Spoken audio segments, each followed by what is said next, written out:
俗话说，夜路走多了，总会遇见鬼。我没想到的是，夜车开多了，也会遇见鬼。我就遇到过一件恐怖而离奇的事情，至今想起依旧遍体生寒。这事儿还要从我当初买下的一辆大货车说起。去年的时候，我们这个地方疫情特别紧张，实体生意很不好做。我在市区开的一个小饭馆一直艰难维持，最后生意越来越差，实在撑不下去了。这时候听一个朋友说跑货运很赚钱，我脑子一热，就将饭店兑了出去，又跟亲戚朋友借了一些钱，准备去二手车市场碰碰运气。在二手车市场选了半天，终于找到一辆看上眼的，起码9成新，开了还不到1年，新车20多万，对方只卖15万。我觉得捡了一个大便宜，就将那车主约了过来谈价钱。那车主27、8岁，很年轻。一聊起来才知道，那车主打算买婚房，还差一些钱，便打算将车卖了买房子，而且还找到了一个不错的工作，所以才急于出手。我看车主很着急用钱的样子，又给对方砍了5000块，对方也没怎么犹豫，直接答应了下来，便跟着我去办手续。这辆至少9成新的车就落在了我的名下。我以为自己捡了一个大便宜，可是有句话说得好，贪小便宜吃大亏。正是因为买了这辆二手大货车，我差点丢了命。这些只是后话，暂且不表。且说我买下了这辆大货车之后，便跟蔬菜市场的朋友打通了关系。我的工作其实很简单，就是搞运输。每天凌晨出车，去隔壁市乡下的蔬菜种植基地拉菜，再运到本市的菜市场，将蔬菜分发给小商贩售卖。但是必须要在天亮之前就得将货送到菜市场。这个工作哪儿都好，酬劳也很高，一个月下来有个小2万的收入，在我们这里算得上是高收入了。唯一不好的是要开夜车，从此之后我只能白天睡觉，晚上干活。不过这也不是什么问题，我30岁出头，年轻得很，干个3、5年肯定不成问题。一切工作都准备好了之后，我就开始了新工作。凌晨出发，前往隔壁市的乡下去收货。没成想第1天就遇到了一件十分古怪的事情。前往隔壁市大部分路程都走高速，但是那个蔬菜种植基地所在的位置有些偏僻，要走1个多小时的小路才能到达。第1天出车，我还是有些小兴奋的，来的路上倒是没觉得有什么，可是回去的时候心里不免就有些忐忑起来。车子装了满满1卡车的货，还要经过一些小路，有些路甚至都是土路，十分难走。道路两侧肯定没有路灯，四周黑漆漆一片。行走在这些小路上的时候，车灯一照，甚至能看到荒郊野地里散落的坟头，还有坟头四周散落的纸钱，心里总觉得毛乎乎的。这深更半夜的，小路上很少能看到车，更别说有什么人了。为了壮胆，我将车上的收音机打开，打算听首歌转移一下注意力。信号不太好，好不容易找到了一个电台，竟然还是播恐怖小说的，吓得我立马关掉。车子一拐，又来到了另外一条小路上，前面不远处就是一个叫30米桥的村子。只要过了这个村子，再往前走个7、8公里就上大路了，到时候车辆肯定多，就不会像现在这么害怕了。我不断安慰着自己，没曾想刚走上这条乡间小路，雪白的灯光笼罩之下，我竟然看到前面站着一个人，还在不停地朝着我招手。深更半夜，乡间小路，猛地看到有人出现，顿时吓得我倒吸了一口冷气。什么人大半夜会出现在这种地方？定了定神，我放缓了车速，仔细一瞧，发现是一个年轻的少妇，怀中还抱着一个襁褓。下意识间，我就觉得这少妇肯定是带孩子出来瞧病的，要不然也不会这时候跑到这个地方来。前面2公里的地方就是30米桥，这女人可能是那个村子里的人。孩子生病是大事，我载她一程也不过是举手之劳，能帮则帮，自己也没有什么损失。这般想着，车子就停了下来。我打开了车门，朝着那年轻少妇看了一眼。这一眼看去，才发现这少妇挺漂亮的，扎着一个简单的马尾，只是脸色看上去有些苍白，双手紧紧地抱着手中的襁褓。让我有些意外的是，这个女人浑身湿漉漉的，头发上还在不停地往下滴水。她穿得很单薄，衣服都湿透了，雪白的肌肤若隐若现，玲珑的身材一览无余。今天并没有下雨，她身上怎么湿透了呢？不敢多看，我连忙收回了目光，关切地问道：“妹子，你这是去哪儿啊？”前面那女人面无表情地说着，直接上了车，坐在了副驾驶。女人的态度冷冰冰的，连声道谢的话都没有，顿时让我心里有些不爽。不过还是发动了车子，慢悠悠地朝着前面行驶而去。气氛有些沉闷，不知道是不是心理作用，自从这个少妇上了车之后，我突然感觉有些冷，心里莫名的有些慌张起来，便没话找话的跟她说道：“妹子，孩子是不是生病了？”说话的同时，我朝着她怀中抱着的襁褓看了一眼，可能是角度问题，我并没有看到那襁褓之中有孩子。少妇并没有理会我的话，脸上没有一丝表情，目视前方，身上的水不停地滴落在副驾驶的座位上，不大会儿的功夫就湿了一片。看到那被弄湿的座位，我心里不由得有些心疼。我刚买的车啊！他一副不想搭理我的样子，我也懒得多说什么。车子又往前开了2-3公里，来到了一处小河边。那少妇突然冷冰冰地说道：“下车。”我一愣，看向了那少妇：“在这里下车？这里什么都没有啊！”这里依旧是一片荒山野地，我很不明白，这少妇为什么要在这里下车，而且怀里还抱着一个孩子。下车！那少妇紧接着又道。无奈之下，我只好停下了车。那少妇打开了车门，直接走了下去。在我疑惑的目光之中，那少妇突然转身问了我一个莫名其妙的问题：“你看到我的孩子了吗？”这个问题顿时让我有些发懵。那孩子不是在她怀里抱着吗？这女人脑子是不是有问题？没等我回答，那女人突然转身，一闪身就不见了踪影。“哎，帮我关上车门啊！”我喊了一声。那少妇没有回应，我心里那个郁闷就甭提了，只好自己下车，跑到了副驾驶的位置，关上了车门。可是等我转身去找那少妇的时候，并没有发现她的踪影。那女人像是凭空消失了一样。这地方就是一片荒郊野地，刚刚收割完庄稼，一览无余，连1分钟都不到。那女人能跑到什么地方去？只是瞬间，我心底就生出了一股恶寒。那女人不会是鬼吧？一阵冷风吹来，我浑身打了一个哆嗦，顿时感觉腿肚子都有些发抖。好不容易才爬上了车，心脏狂跳不止。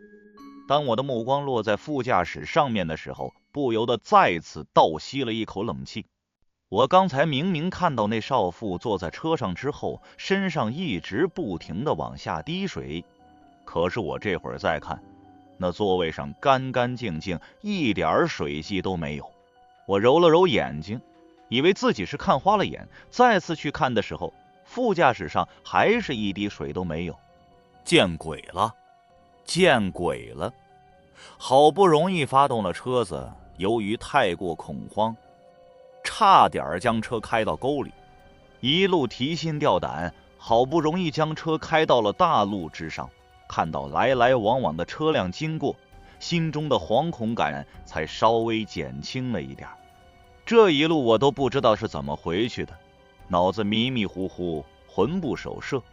万万没想到，第一次出车竟然就遇到了这么糟心的事情。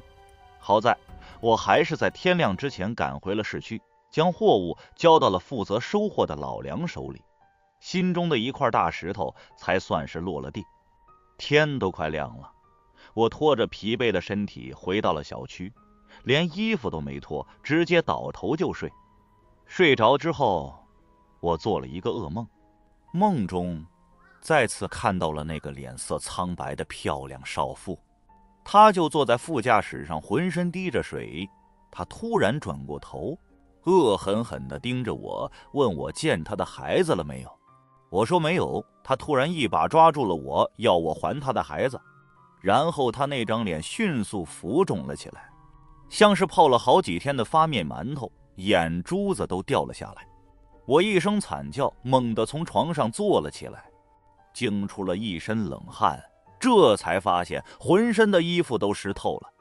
这一觉睡得十分疲惫，起来照镜子的时候，发现眼睛里都是血丝，红的好像能滴出血来。吃过一顿饭，眼看着天又要黑了，蓦然间心中升起了一团恐惧。一想到晚上又要出车，还要经过那条小路，这心里就七上八下的惴惴不安。万一再遇上那个抱着孩子的少妇怎么办？她到底是人是鬼？一想到那个女人，我连出车的心思都没有了。可是我才干了一天活，花了所有积蓄买的车，总不能干一天就撂挑子不干了吧？总是要生活的。或许今天晚上不会那么倒霉了吧？我抱有一丝侥幸心理，再不想去也到了出车的时间。我第一次觉得时间过得如此短暂，开着车再次朝着邻市的那个蔬菜批发基地而去。去的路上，我为了给自己壮胆，特意将手机放了几首喜庆的歌，弄出了很大声响。在经过30米桥那个村子的时候，我的心再次悬了起来，握着方向盘的手不由自主地再次发起抖来。好在一路之上并没有再看到那个女人，很顺利就到了蔬菜基地。工人们在忙着装车，我由于没休息好，坐在一旁打盹，虽然很困，却怎么也睡不着，连着抽了好几根烟。2个小时后，车装满了，我踏上了回程的路。昨天晚上就是在回去的路上碰到了那个女人，一想到还要经过那条小路，我的心又狂跳了起来。路上我车子开得很快，一路颠簸。回去的路上，手机上提前下载了大悲咒，用最大音量播放，就放在挡风玻璃前面。听说大悲咒能够辟邪，现在也只能姑且一试。就算不管用，我心里也会踏实一些。夜色很浓，路上依旧一辆车没有，四周黑漆漆的一片，只有车上惨白的灯光，在黑暗之中给我一丝慰藉。不知不觉中，车子拐了一个弯，再次来到了30米桥那个村子的附近。昨天晚上就是在这里碰到的那个女人，心再次狂跳了起来，踩油门的脚微微有些发抖。我双手死死地抓住了方向盘，心里暗自祈祷。又往前开了一段距离，惨白的灯光之中，突然就出现了一个人，还是那个抱着襁褓的漂亮少妇。她就站在离着我10几米的地方，冲着我招手。那一刻，我的头皮发麻，浑身就像是过了电一样，心好像要从嗓子眼里跳出来了。极度的恐惧让我吓得闭上了眼睛。车子开出了好长一段距离之后，我才睁开眼睛，发现车子正撞向一棵大树。我猛打方向盘，车子一阵摇晃，才险险地避开了那棵大树。说不出那是一种什么心情，我这辈子都没有这么害怕过。这时候我还是大着胆子朝着后视镜看了一眼，并没有看到那个抱着孩子的女人，就像是昨天一样，她凭空消失了。可是我心里依旧恐惧，也不知道是不是心理作用，突然就觉得车子里很冷，车里阴森森的，总觉得身边好像坐着一个人。我朝着副驾驶的位置看了一眼，没有人。大着胆子继续开了一段距离，那种车里有人的感觉不但没有消失，反而更加强烈。更加可怕的是，我隐隐约约好像听到了一阵婴儿的啼哭声，这声音时远时近，好像就在驾驶室里。那声音哭得十分凄厉，让我头皮一阵发麻。这时候眼睛无意间朝着内后视镜看了一眼，这一眼看去，吓得我直接发出了一声歇斯底里的惨叫。因为我从内后视镜里再次看到了那个抱着襁褓的女人，她一双泛白的眼睛直勾勾地盯着我，还冲着我诡异的一笑。当我从内后视镜挪开了目光，陡然间感觉手上一凉，低头一看，只见一个婴儿苍白的小手正抓着我的手腕子。那一刻的恐惧攀升到了极点，我一个急刹车，车子猛地停了下来，胸口撞在了方向盘上，疼得我闷哼了一声。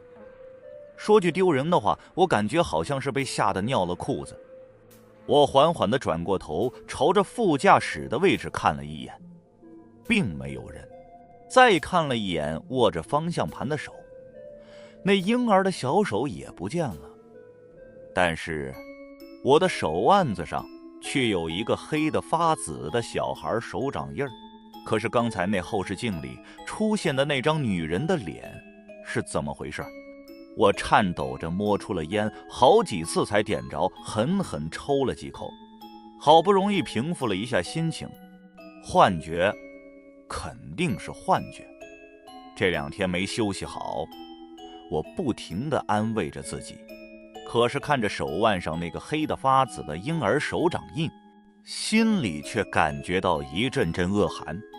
再次发动了车子，我朝着大路上快速行驶，再也不敢看后视镜一眼。好不容易来到了大路上，看着来来往往的车流，我心中的恐惧才消减了几分。天亮之前，我总算是来到了蔬菜批发市场，把货物给老梁交接，顺便下来抽根烟。老梁笑嘻嘻地走了过来，眼神有些古怪地朝着我车的方向看了一眼，说道：“什么时候交的女朋友？挺漂亮的，不给兄弟介绍一下？”我一愣，感觉有些莫名其妙。什么女朋友？车里坐着的不是吗？大晚上还陪你出车，看来对你挺好的。老梁依旧坏笑着道。听到他这话，我猛然回头朝着车里看去，根本什么都没有。那一刻我头皮都炸了。老梁，你开什么玩笑？我颤声道。你小子跟我装什么蒜？我又不抢你女朋友。说着，老梁朝着我车的方向挥了挥手，弟妹，一会儿下来喝茶。说完这句话，老梁便离开去忙别的事情了。刚刚平静下来的心再次狂跳了起来。老梁的举动并不像是在开玩笑。我再次朝着车里看去，还是什么都没有。他看到了车里的那个女人，但是我却看不到。难不成那个抱着襁褓的女人跟着我过来了？我实在想不通，我到底做错了什么？她为什么要一直缠着我？我在批发市场待到了天亮，这才像是行尸走肉一般回到了家里。虽然很困很累，但是我却一点睡觉的心思都没有，一直在想，为什么接连2天都会遇到那个抱着襁褓的女人？我之前并没有见过她，也没有得罪过任何人。俗话说冤有头债有主，就算他是鬼要害我，总也要有个理由吧。这事儿我怎么也想不通。无论怎样，晚上还是要出车的，欠了亲戚朋友不少钱，我要不干活，这钱肯定还不上。可是一想到晚上可能还会遇到那个女人，心中就恐惧的不行。很快我想到了一个办法，找一个人陪我出趟车。如果有人跟着我，那女鬼估计就不会再缠着我了吧。想到这里，我拿出了手机，给表弟大壮打了一个电话过去，说要请他吃饭，将他叫了过来。买车的时候我也找他借了1万块钱。在我家附近的一个小饭馆里，表弟一看到我就吓了一跳。表哥，你看起来怎么这么憔悴，太吓人了吧。我招呼大壮坐了下来，点了几个菜，要了1瓶白酒，一边喝酒一边将这2天发生的事情跟他简单说了一遍。表弟听完我的叙述，一脸的匪夷所思，脸上更多的是写满了不相信。表哥，你在这儿跟我讲鬼故事呢？我可告诉你，我从小胆子就大，这你是知道的，你别吓唬我，我可不信你这一套。表弟笑着摇了摇头，老表，我知道你胆子大，所以才叫你陪我去跑一趟，就当是给我帮忙了，怎么样？我一脸哀求道。大壮半瓶白酒下肚，脸红脖子粗，不以为然道：好啊，我就跟你跑一趟，真有女鬼，我也想见见长什么样。既然表弟答应下来，那这事儿就好办了。吃饱喝足之后，我先让大壮跟我一起回家休息。这一觉睡得很踏实，也没有做噩梦。很快再次到了出车的时间，跟前2次一样，我去的路上一路平安，并没有出现什么异常。在路上，大壮还调侃我胆子小，根本什么都没有，都是自己吓自己。等装完车，大壮坐在了副驾驶，我们走上了回城的路。这次虽然有表弟大壮在身边，我心里仍旧觉得不安稳。根据前2次的经验，每次都是在回去的路上，我都遇到了那个抱着襁褓的女人，不知道这次会不会遇上。开车的我一脸紧张，目光直勾勾地盯着前面，心里十分忐忑，既怕那女人再次出现，却还有一点担心她不出现。不管怎么样，这次有表弟在身边，我肯定没之前那么害怕了。大壮看我一脸紧张的模样，讥笑道：表哥，别紧张，有我在，你怕什么？我点了点头，继续开车。很快就再次行驶到了30米桥的附近，心脏不由自主的就加速跳动了起来。四周依旧黑漆漆的一片，只有惨白的灯光照出了一片雪白的路。拐了一个弯没多久，远远的我就看到了一个身影，站在道路一侧，在冲着我招手。是那个女人抱着襁褓的女人，跟前2次一样，浑身湿哒哒的，在不停滴着水。她脸色惨白，有些机械式，地不停地朝着我这边招手。她在前面，我声音发抖地说道。表弟收起了手机，朝着前面看去，这一眼看去，禁不住也吓了一跳。我靠，还真有！怎么办？我握着方向盘的手再次发抖。这下表弟也有些慌了，满眼都是惊恐，任谁也觉得不正常。深更半夜，荒山野地，出现了一个浑身是水还抱着襁褓的女人，而且前2天我都在这时候碰到了她。只是不等我表弟回应，我已经开着车从那个少妇的身边行驶了过去。我哪里敢停车，只好继续开。表弟一脸惨白，从后视镜朝着后面看去，有些慌张地说道：“怎么没人了？刚才还在后面。大壮，你觉得那女人是鬼吗？”我颤声道。大壮没有回应，脑子还没有转过弯来，脸色十分难看。我加快了车速，想要尽快驶离这段乡间小路。让我没有想到的是，往前开了也就200-300米的距离，惨白的灯光照射下，前面再次出现了那个抱着襁褓的少妇，面无表情地朝着我招手。再次看到那个女人，我已经吓得说不话了。很快，大壮也看到了她，吓得浑身一抖，一把抓住了我的胳膊，口中惊恐的大喊：“我的妈呀！”他抓得很紧，指甲都掐到了我的肉里，我却没觉得疼，心中的恐惧已经让我忘记了疼痛。如果没有大壮，这会儿我估计都要吓疯了。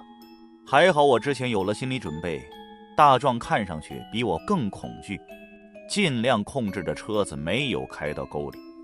我再一次从那个少妇身边一晃而过，那个少妇从我们面前消失之后，大壮这才哭丧着脸道：“表哥，那女人到底是人是鬼？”我稳定了一下情绪说道：“你说呢？如果她是人的话，还能追上我们的车，出现在我们前面。赶紧开吧，快点离开这里，我他妈要吓尿了。”大壮有些手足无措，话声一落，突然大壮发出了一声惊恐的惨叫，身子猛地一下贴紧了靠背。我转头看了他一眼：“怎么了？”后视镜有，刚才我看到了那女人的脸。大壮瞪大了眼睛，声音都是带着哭腔的，浑身都在抖。我一言不发，继续开车。可是又往前开了几百米，再次看到了那个抱着襁褓的女人冲着我招手，说不怕那是假的。今天遇到的一切已经到了我心里承受的极限，可是我不能停。大壮的表现完全出乎了我的意料，当他再次看到那个女人，便吓得开始大喊大叫起来，脸都黑了。我咬着牙，抖动着双手，继续开车。可是这时候，车子里突然又响起了一阵婴儿的啼哭声，时远时近，飘飘忽忽，顿时让我身上再次起了一身白毛汗。跟上次一样，我又听到了那个声音。我以为只有我自己听到了，没想到大壮惊恐地转过头来，带着哭腔道：“表哥，哪里来的婴儿哭声？你听到了吗？”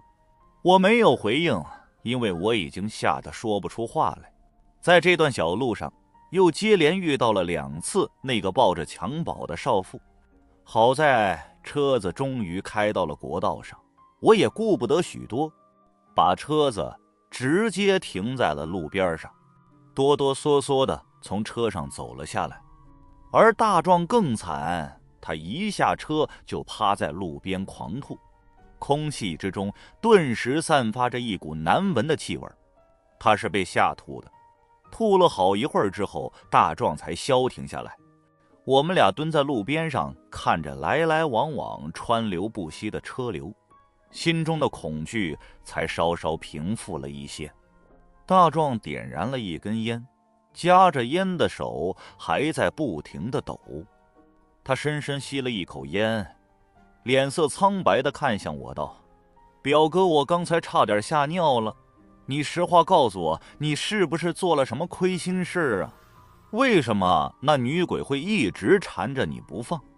天地良心，我之前一直开饭馆，这车才开了3天，我能做什么亏心事？”我郁闷地说道。其实我也想不通，为什么那女人会一直缠着我。大壮沉默了一会儿，神色郑重地看向我道：“表哥，既然你没做什么亏心事儿，那我觉得肯定是这车有问题，可能是之前这车出过车祸，撞死过人，所以才会一直缠着你不放，要不然对方也不会把车卖这么便宜。你想想是不是这个理？大壮这么一说，倒是提醒了我，这车原价25万多，才开了1年，我只花了10几万就买了下来，而且对方还十分痛快，这其中肯定有事儿。想到这儿，我拿出了手机，打算跟之前的车主打电话问问。别问了，就算是你问了，他也不会承认，反正车已经卖给了你，你只能吃这个哑巴亏。表弟道，我还是有些不死心，给之前的车主打了一个电话过去。让我意外的是，电话里面传出的声音竟然是：您拨打的电话是空号，对方已经将原先的电话号码给注销了。这让我更加确信之前的车主肯定有问题，就怕我再找他，所以才会将电话给注销了。郁闷的我气得真想把手机给摔了。表哥，我劝你一句，这车是真不能开了，实在不行咱们换个工作，把车卖了吧，这车起码9成新，你现在卖一点不吃亏，说不定还能赚点。大壮劝道。这3天的经历真是将我折腾得半死，顿时也有些心灰意冷了。我和大壮在路边又抽了2根烟，将货送到了菜市场之后，也顾不得休息，直接将车开到了二手车市场。那二手车市场的老板再次看到我也十分意外，问我怎么才买了几天就过来卖车。我胡乱编了个理由，说家里人生病了，急需用钱，然后在我卖车的价格上又加了1万，放在这里让车老板帮我代卖。紧接着我带着表弟在附近吃了点东西，顿时困意上涌，直接回家睡觉了。这一觉睡得很疲惫，等我和表弟醒来，天都已经黑透了。我脖子很疼，就好像压着一个重物似的。由于表弟帮忙跟着我出车担惊受怕，我招呼着他出去吃夜宵。吃夜宵的时候，我们再次讨论起了那个抱着襁褓拦路的少妇，也没有讨论出个所以然来。这一顿夜宵吃完已经很晚了，我跟大壮正准备离开夜宵摊的时候，突然间身边传来了一个稚嫩的声音：妈妈，你看那叔叔脖子上趴着一个小弟弟。我本来没在意，回头冲着声音的来源看去，就看到一个3、4岁的小女孩，她正用手指着我。在那小女孩的身边还跟着一个年轻的女人，应该是小女孩的妈妈。别瞎说，赶紧回家。那年轻女人一把拽过了小女孩，神色有些局促。妈妈，我没骗你，那叔叔脖子上真的有个小弟弟。小女孩再次指着我道。我和表弟对视了一眼，两人眼眸之中都是深深的恐惧。都说3、4岁的小孩子眼神纯净，天眼未闭，能够看到常人看不到的东西。自从今天睡醒之后，我就觉得脖子很沉，像是压了一个重物。难道那小女孩看到的都是真的？看来不光是那个女人缠上了我，还有那个小婴儿也一直在跟着我。想到这里，我脸色惨白，一股寒意直接顺着天灵盖蔓延到了脚后跟，双手下意识地在肩膀上拍打了几下，可是什么都没有拍到。大壮显然也有些慌了，安慰我道：表哥，把车卖出去就好了，你别担心，实在不行我再帮你想办法。说完这句话之后，大壮便离开了，看着我的眼神就跟见了鬼一样。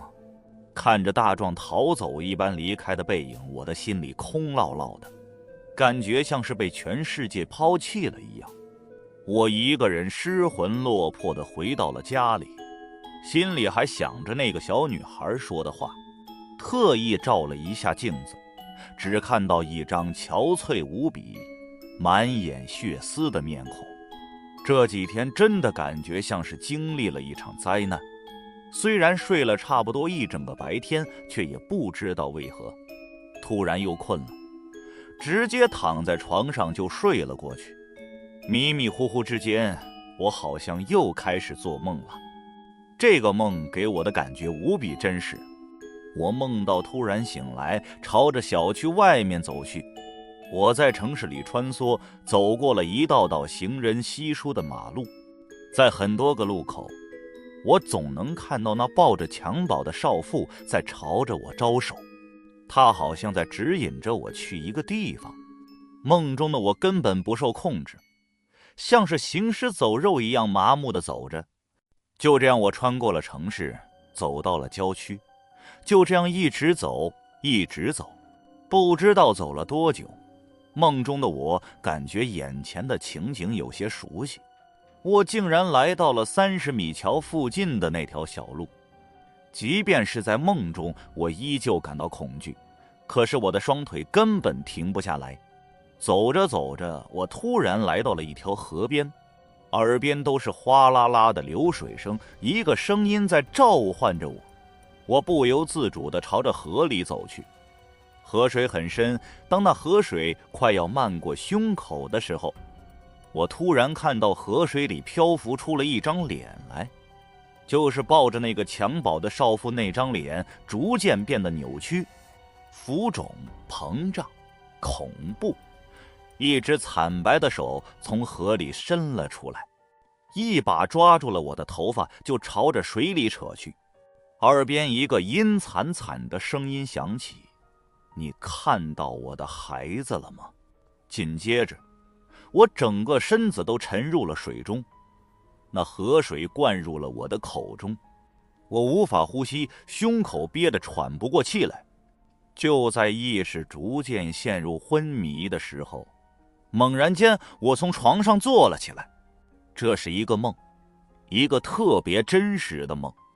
醒来之后，我坐在床上大口的喘息，浑身都被汗水浸透了。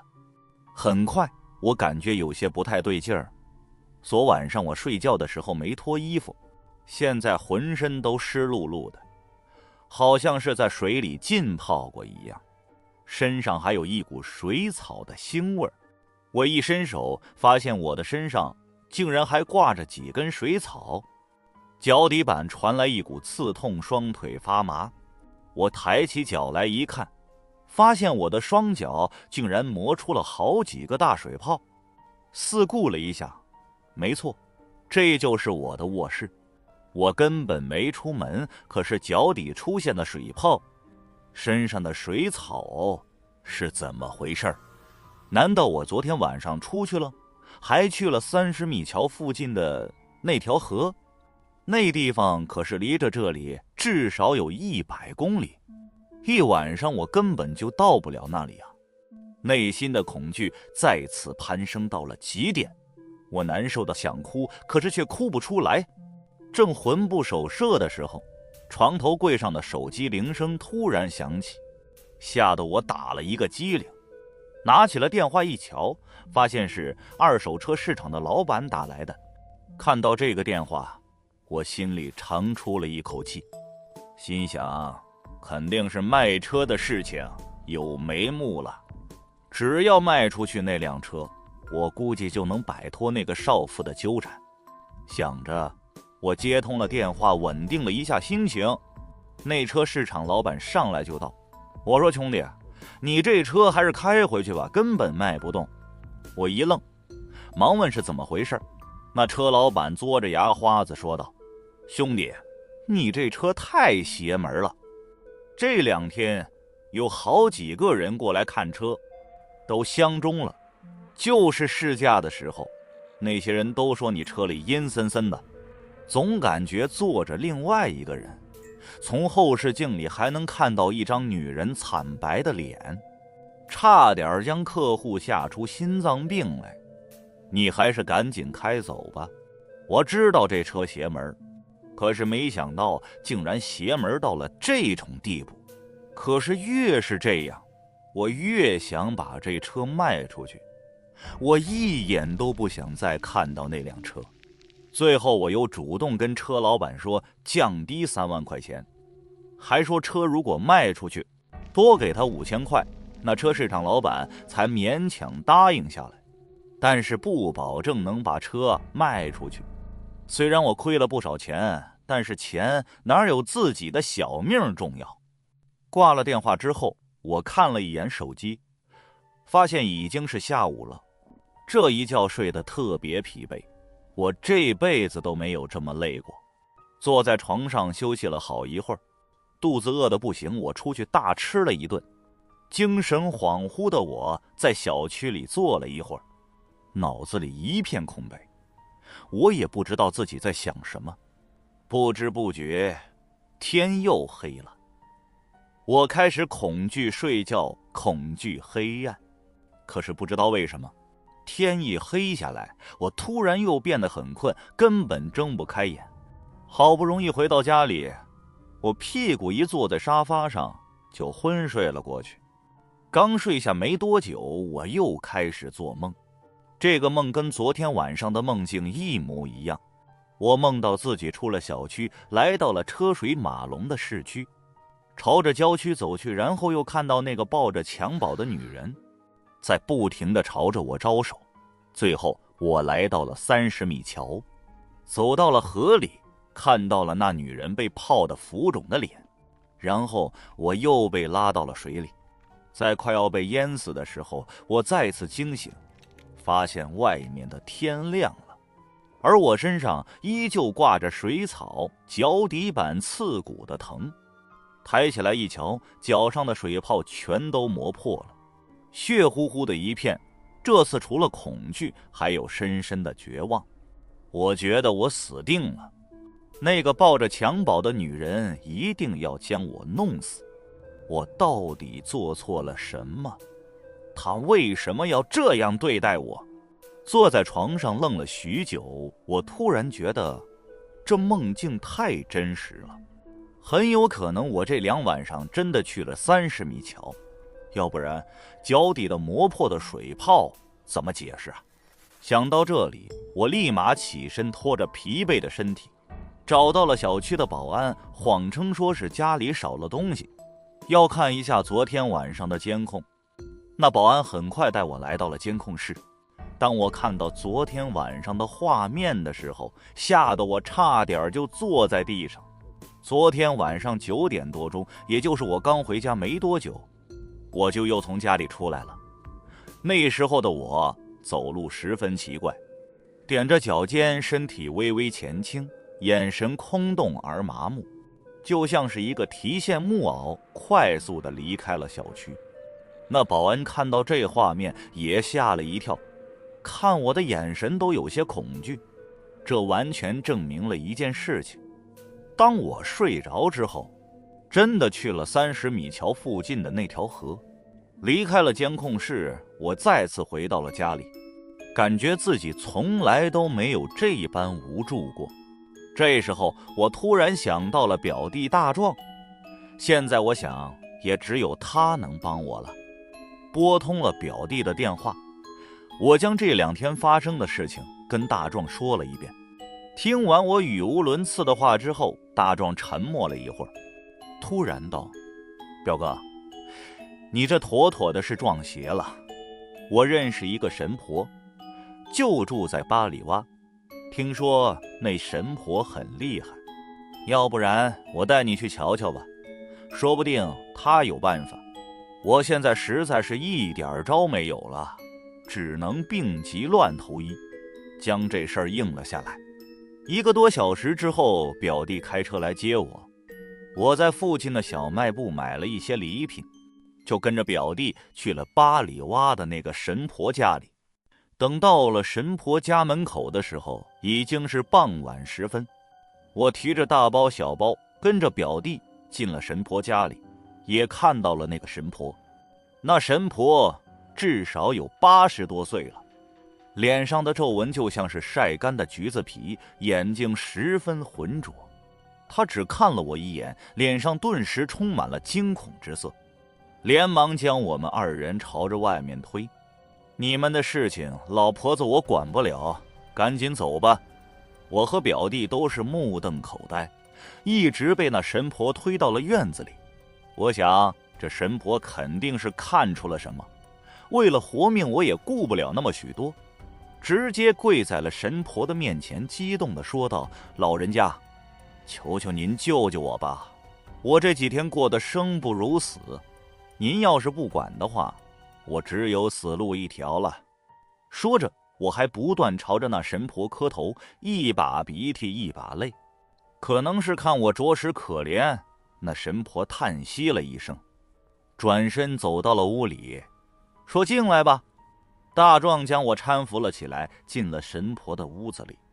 这屋子里香火味很浓，有些呛鼻子。那神婆坐下来之后，一双浑浊的老眼直勾勾地看着我，不断地摇头，口中说着造孽造孽呀。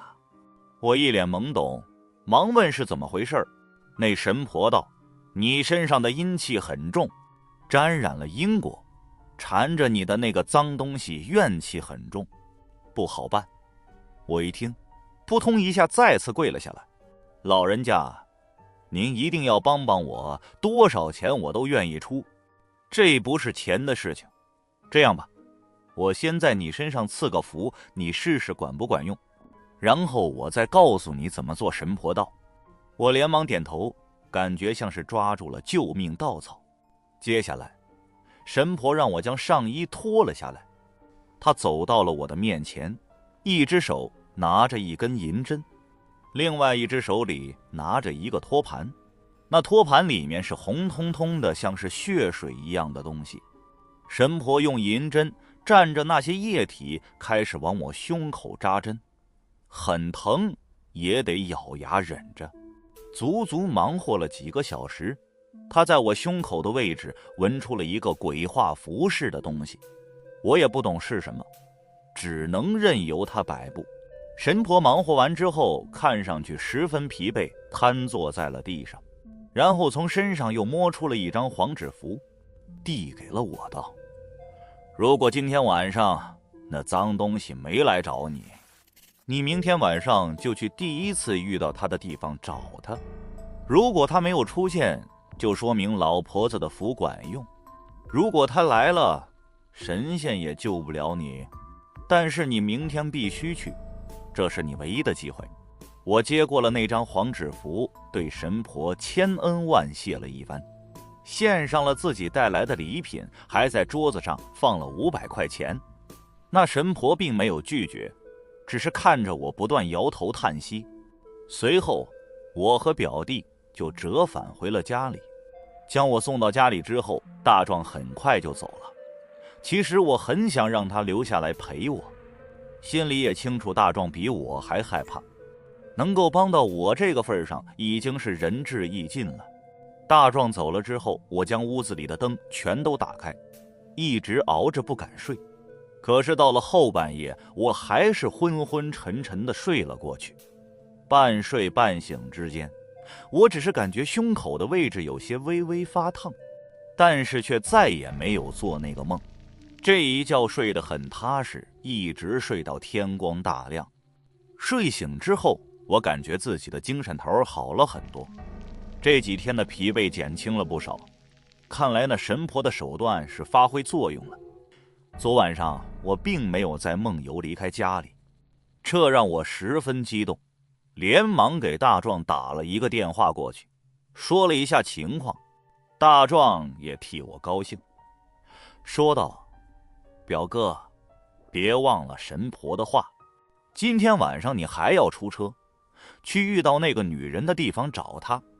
听到大壮的话，我心里一个机灵，后背都冒出了冷汗。那神婆可是说，如果那女人再次出现的话，神仙都救不了我，而且还是最后一次机会。无论怎样，今天晚上出车我是逃不掉了。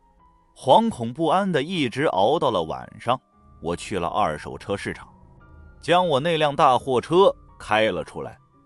车子肯定是没有卖出去，而且到了二手车市场之后，我还发现所有的车都离着我的车很远，就像是躲避瘟神一样。在车老板异样的眼神之中，我开着车离开了。晚上10点多钟，我开车去了邻市的蔬菜种植基地拉货，跟前几次一样，去的时候好好的，一点事情都没发生。等装满了货物，已经是后半夜了，我开始返程。这次我比前几次还要害怕，因为今晚很有可能就会决定我的生死。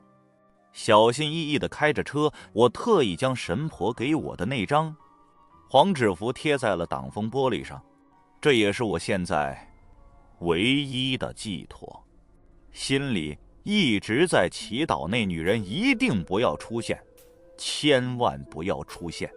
很快车子再次开到了30米桥那个村子附近，我紧张的浑身冒冷汗，眼睛直勾勾地盯着前方，心中的恐惧像是潮水一样蔓延开来。但是当我的车子开到遇到那个少妇的路口的时候，却并没有看到他。车子缓缓地行驶过了那个路口，我紧张的心终于放松了一些，同时又有些抑制不住的激动。他没出现，神婆给我的符管用了，我得救了。那一刻我激动的眼泪都飙了出来。就在我将车开到前面的桥上的时候，诡异的事情就发生了。先是驾驶室里陡然间转冷，然后就看到我贴在挡风玻璃上的那张黄纸符突然无火自燃了起来，瞬间就烧了一个干干净净。这时候我突然感觉身边坐着一个人，回头一瞧，就看到了那个抱着襁褓的女人，她也在看着我。你看到我的孩子了吗？啊！我一声惨叫，方向盘猛打，直接冲出了桥面，车子一头扎进了河里。我只觉得一阵天旋地转，脑袋嗡嗡作响，身子在不停地下沉，四周一片黑暗。黑暗之中，我看到了一束光，那是一束充满希望的光。那光越来越近，竟然是一辆行驶过来的大货车。那车看着很熟悉，竟然是我开的那辆。在30米桥的路口站着一个一脸焦急的女人，她怀里抱着一个襁褓，襁褓中的孩子不停地发出啼哭之声。孩子应该是病了。那女人一边轻轻晃动着怀里的孩子，一边说道：孩儿乖，娘一会儿就送你去医院。这时候前面传来了声响，一道光将道路照得一片雪白。女人看到这道亮光，脸上现出了喜悦的神色。当那辆车快速行驶过来的时候，她顾不得危险，突然跑出去拦车。师傅，停一下！那货车司机看上去很疲倦，疲惫地打了一个哈欠。他的面容很模糊，我看不到他的脸。突然车子前面的人影一晃，连忙一个急刹车，然后就是砰的一声响，好像是撞到了什么东西。司机顿时吓得浑身一抖，将车子停了下来，有些惊慌地下车查看，但见在车子4、5米远的地方，地上趴着一个女人，她怀里抱着一个襁褓，襁褓之中不停地传来了啼哭之声。那司机先是有些慌乱，连忙快步走了过去。不要命了！大晚上从路口冲出来，女人不知道撞到了哪里，趴在地上不能动弹，额头上有血流了下来，将那襁褓中的婴儿护在了身下。大哥，行行好，孩子发高烧，大晚上找不到车，能不能带我们一程？女人有气无力地说着，缓缓地撑起了身子。货车司机仔细打量了一眼面前的这对母子，又看了看四周。深更半夜，四下无人，方圆几里路都是荒郊野地。女人很年轻，很漂亮，被自己撞伤了孩子，不知道有没有受伤。货车司机迟疑了一下，眼睛里闪过一抹凶光，他径直走到了女人面前，问道：妹子，还能走吗？谢谢大哥带我去医院给孩子瞧病。女人挣扎着坐了起来。我扶你起来。货车司机伸手过去搀住了女人的胳膊，抱住了她纤细的腰肢，一双手开始不老实的在她身上游走起来。大哥，你干什么？大哥。女人开始挣扎，但是她怀里抱着孩子，哪里是一个大男人的对手。男人一把扯过了女人怀中的襁褓，随后丢在了地上。孩子的哭声戛然而止。我的孩子！女人发出了撕心裂肺的喊声，拳头重重地砸在了女人的脸上，然后便是衣服被扯碎的声音。我眼睁睁地看着这一幕，心中怒火熊熊燃烧。畜生，一点人性都没有！我大骂着朝着那人冲了过去，可是我什么都做不了，我只是一个旁观者，只能绝望而愤怒的无声嘶吼。画面一转，女人衣衫凌乱地躺在草地上，一双大手死死地掐住了她的脖子。男人的目光凶狠而狰狞，一行泪从女人的眼角滑落。他的目光一直盯着不远处的襁褓，无助而又绝望。女人躺在地上一动不动，她瞪大了双眼，目光还是朝着那襁褓的方向。男人从女人身上爬了起来，气喘吁吁。他一转头，看到了不远处襁褓中的孩子朝着他走了过去。襁褓中的孩子还在发出轻微的哭喊声，声音已经十分细微。男人一把将襁褓抱了起来，高高举起。不要啊！他还是孩子，放下他！我大声怒吼。当我再次醒来的时候，发现自己躺在医院的病床上，眼泪已经打湿了枕头。我梦到了那个画面，那个抱着襁褓的女人，还有发生在她身上的一切。表弟和2个警察就站在我身边。后来通过表弟的叙述，我才知道后面发生的事情。我车子栽到了河里之后，人就晕死了过去，一车蔬菜全都掉进了河里。几个小时后被过路的人发现，叫来了村子里的人救援。在将我救出来的时候，有人在河底发现了一具被泡得浮肿膨胀的女尸，身上还绑着一块大石头，明显是被人杀害的。村子里的人报了警，同时叫来了救护车，将我送到了医院。后来通过验尸发现，那女人生前有被施暴的痕迹，是被人害死的，绑着石头沉到了河里。之后还发现那女人身上有一处骨头断裂，是被车撞的，也在我买的。大卡车上找到了撞车的痕迹，也就是说，那女人曾经被我的车撞过，但是那女人是在1个月之前被害的，显然不是我所为，因为我买车还不到1个星期。警察顺藤摸瓜找到了我的上一任车主，那车主好像早就会料到会有这么一天，竹筒倒豆子一般全都交代了。1个月前的一天晚上，车主开着大货车经过30米桥，遇到了一个少妇抱着襁褓拦车。少妇半岁的孩子半夜发高烧，找不到车，只好在路上拦车。那司机一个不留神，将那女人给撞飞了出去，胳膊都撞断了。下车一看，发现那少妇长得很漂亮，而且自己还撞伤了人，怕对方讹上自己，索性1不做2不休，直接将那女人拉到了草丛里强奸了，掐死之后绑上石头，直接沉到了河里。这地方偏僻，又是深更半夜，根本不会有人发现。至于那少妇半岁的孩子，也被那车主摔死了，就埋在河边不远处的小树林里。出了事之后，那车主担心东窗事发，直接将车给卖了。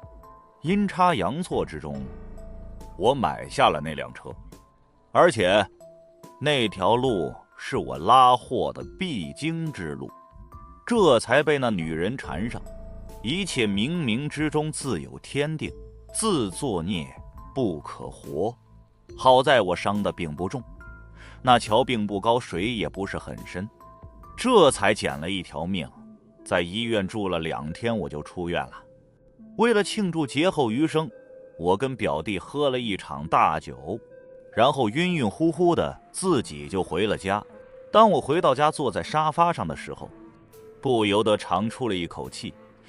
一切都结束了，但是我的心里并没有觉得轻松，反而觉得有些沉甸甸的，久久无法释怀。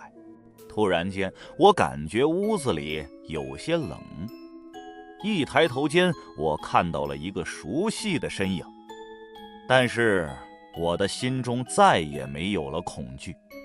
他就静静地站在我的面前，怀中依旧抱着一个襁褓，但是这一次，那襁褓中传来了婴儿的啼哭声。我缓缓起身，朝着那个女人走了过去。你找到自己的孩子了吗？女人静静地站着，眼神有些哀伤，有些释然。对不起，如果当初是我开的车，你和孩子就不会离开这个世界。不过你放心，那个人会得到应有的惩罚，他会给你们抵命的。女人点了点头，有眼泪从她的眼角滑落。她抱着孩子，对着我深深地鞠了一躬，身影开始变得越来越淡，最终消失在了我的面前。我看着那女人和孩子消失的方向，眼泪汹涌而出。